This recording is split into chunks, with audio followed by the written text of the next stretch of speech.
बिस्मिल्लाहिर्रहमानिर्रहीम अस्सलामु अलैकुम रहमतुल्लाह। 26वीं आईनी तरमीम जिस तरीके से पास की गई उसके बाद पूरे मुल्क के अंदर एक तो शोर मचा हुआ है कि जिस तरीके से ये पास की गई है उसके ऊपर ना सिर्फ वकला बल्कि तमाम के तमाम जो अपोजिशन जमातें हैं वो एहतजाज की तैयारी कर रही हैं। अवाम भी सड़कों पर आने को तैयार है क्योंकि इस किस्म की आईनी तरमीम को तो कोई भी नहीं मानेगा। इस किस्म की आईनी तरमीम जो कि सिर्फ अपने इक़्तिदार की खातिर ये जो शरीफ ख़ानदान और ज़रदारी ख़ानदान ने की, उसके बाद फिर ये इस्तीफ़ों का सिलसिला शुरू हो गया और पब्लिक का रिएक्शन और उसके बाद फिर जनरल आसम की अचानक वज़ीर-ए-आज़म हाउस के अंदर एंट्री रात का ये बहुत अहम तरीन डेवलपमेंट्स हुई हैं पिछले 24 से 48 घंटे में, ख़ास तौर पर जब 26वीं आईनी तरमीम पास की गई। देखिए 26वीं आईनी तरमीम में जो सबसे बड़ा किरदार अदा किया इसको पास करवाने में, वो किरदार अदा किया है लोटों ने। जिस तरीके से पीटीआई के बंदे तोड़े गए, ना सिर्फ उनके एमएनए तोड़े गए बल्कि उनके सेनेटर्स तोड़े गए और उनको लोटा करके तो बाद में ये तरमीम के अंदर वोट डलवाए गए और जिसकी वजह से ये तरमीम पास हुई। अब लोटा करेसी का रास्ता कहाँ से खुला, ये बड़ा अहम सवाल है कि लोटा करेसी का अचानक से रास्ता कैसे खुला। लोटा करेसी के लिए तो यहाँ पर ये एक फ़ैसला हो चुका था, उसके आगे बांध दिया गया था, उसका रास्ता रोका जा चुका था। जब इमरान खान के ख़िलाफ़ साजिश हो रही थी और उमर अता बंदियाल की जानिब से फ़ैसला किया गया था 63A में, जिसके बाद जो भी लोटा बनेगा उसका वोट काउंट नहीं होना और बाद में उसको डिस्क्वालीफाई भी कर देना है। ये अच्छा तकरीबन कोई साल 1.5 साल पहले ये फ़ैसला आ गया था और ये लोटा करेसी का रास्ता बंद हो गया था। लेकिन बाद में कादी फ़ाइज़ ईसा ने, अब कादी फ़ाइज़ ईसा आपको पता है कि हर स्टेज के ऊपर हुकूमत की सहूलतकारी करने को तैयार होता है, तो कादी फ़ाइज़ ईसा ने इस मौके पर सहूलतकारी की।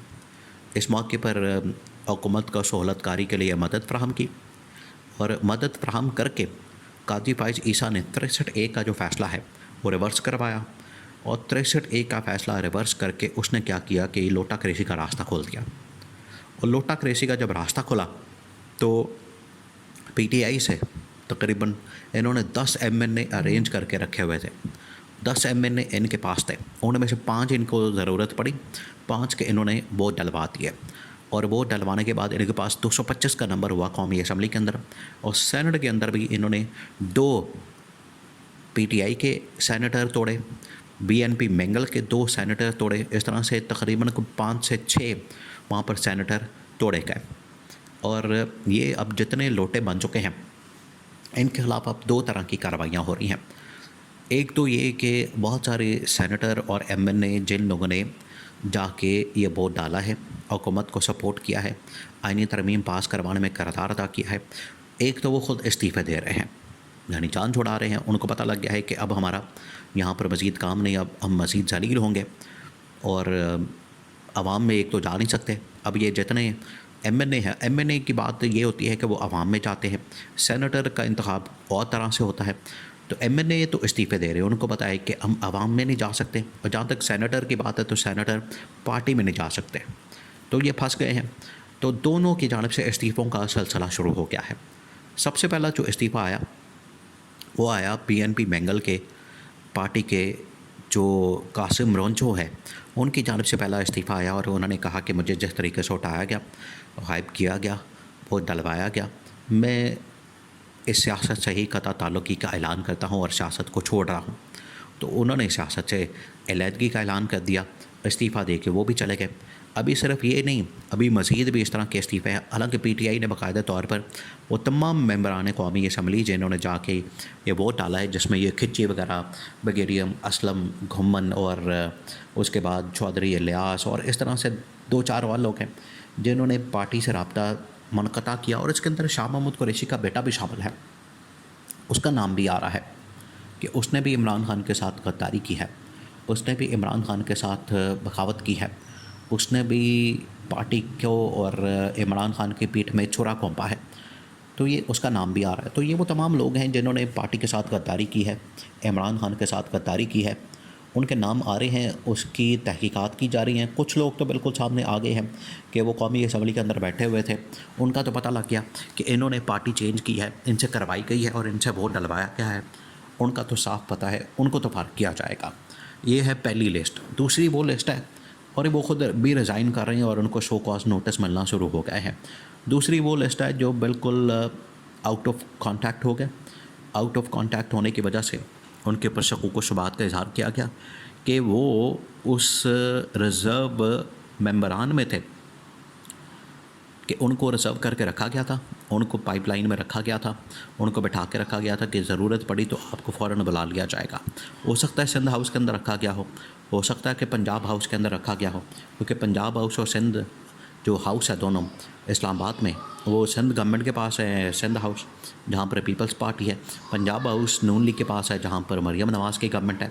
तो वहाँ पर इनको संभाल के रखा गया। लास्ट टाइम भी जब अदम एतमाद किया गया था, लास्ट टाइम भी जब इमरान खान के ख़िलाफ़ अदम एतमाद की कार्रवाई हुई थी, उस वक्त भी यही MNA थे, और इन MNA को क्या किया था, इनको पकड़ा था और सिंध हाउस के अंदर इनको जमा किया था। वहाँ पर तकरीबन कोई 25 से 30 MNA थे, जो कि पहले PTI से तोड़े, इमरान खान से अलग किया और बाद में इनको वहाँ पर सिंध हाउस के अंदर रखा, वहाँ पर आसिफ अली ज़रदारी की निगरानी में रखा गया।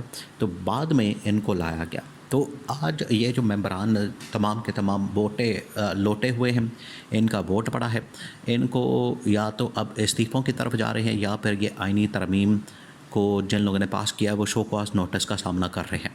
तो ये पहला सिलसिला शुरू हुआ है इस्तीफ़ों का। अभी ये सिर्फ आगाज़ है, क्योंकि इसके बाद मज़ीद इस्तीफ़े और इसके बाद मज़ीद रेजिग्नेशन आने हैं, क्योंकि जितने भी मेंबरान कौमी असम्बली और सेनेट के अंदर लोग मौजूद हैं, अगर वो इस्तीफ़े देते हैं, एक तो इसकी अखलाकी हैसियत बिल्कुल ख़त्म हो जाती है, अखलाकी तौर पर मॉरली इसके पास कोई अथॉरिटी नहीं। आइनी तरमीम, क्योंकि जिस तरीके से ये करवाई गई है, ये तरीक़ाकार जिस उजलत में करवाई गई है ये मामला, और उसके बाद ये जो अदलिया के ऊपर और आइन के ऊपर हमला किया गया है, इसको कोई भी नहीं मानने को तैयार, कोई बंदा मानने को तैयार नहीं। और वो स्ट्रेट अवे इनकार कर रहे हैं कि हमने किसी सूरत इस किस्म के जो हरबे हथकंडे हैं उनको नहीं मानना, हमने इस किस्म के हरबे हथकंडों को मुकम्मल तौर पर रिजेक्ट करना है। और ये जो हरबे हथकंडे इस्तेमाल किए जाते हैं जमहूरियत के अंदर, तो कम से कम इतना इनका वजूद नहीं होना चाहिए। आप अपने आप को जमहूरियत के चैम्पियन कहते हैं और हरबे हथकंडे लोटा क्रेसी छांगा मांगा की सियासत करते हैं। तो इस वजह से इमरान खान रिफॉर्म चलाना चाहता था और पूरा सिस्टम ही, वोटिंग सिस्टम इलेक्ट्रॉनिकली करना चाहता था, जो कि इन लोगों ने नहीं करने दिया। इनको पता था अगर ये हो गया तो फिर हमारी हैसियत कोई नहीं होगी, वोट हमें नहीं पड़ेगा। तो यहाँ पर ये इन्होंने रास्ता छोड़ा सिर्फ इसी वजह से, ताकि ये मैनिपुलेशन और मैनेजमेंट और धांधली कर सके।